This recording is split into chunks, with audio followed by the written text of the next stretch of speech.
सशक्त महिला सशक्त समाज वरिष्ठ कलाकार संघ विश्व महिला दिवस अवसर में कला और कलाकार हितैषी महामंच गंजाम जिला वरिष्ठ कलाकार संघ तरफ ब्रह्मपुर गिरी मार्केट छक स्थित प्रकाशम हल आंध्र भाषा विवर्धिनी समाजम सभा प्रकोष्ठ परिसर में जत्र नार्यस्तु पूज्यन्ते 2026 कार्यक्रम महासमारोह रे अनुष्ठित हो जाइछि।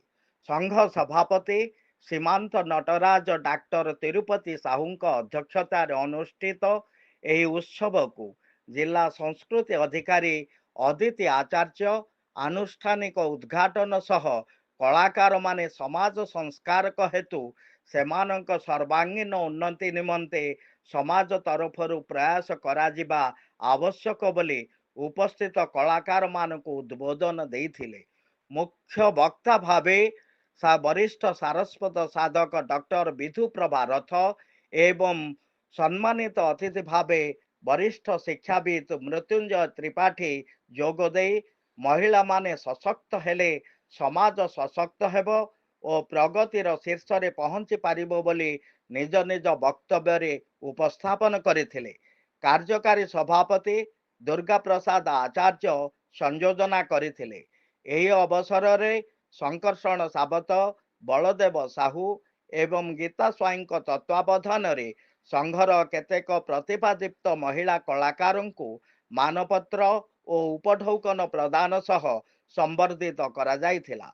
संपादक सुभाष चंद्र साहू रोशन स्वागत भाषण और अतिथि परिचय प्रदान करने सहित संघर आभिमुख्य तथा कृति और कृतित्व संपर्क में सम्यक आलोकपात करथिले। कार्यक्रम प्रारंभ में भगवान पात्र और साथी दासकाठिया एवं बंधागुड़ा ग्रामर लोकनाटक भारत लीला परिवेषण करा जायथिला। कार्यक्रम परिचालना क्षेत्र में सर्वश्री सुदाम पट्टनायक कलाप्राण कैलाश पाणिग्राही चित्तरंजन दलई महेंद्र कुमार साहू चंद्रभानु नायक सरोज कुमार पंडा प्रदीप कुमार साहू वंदना नंद छबिराणी महांती बेबी हालदार प्रमुख सहयोग करथिले।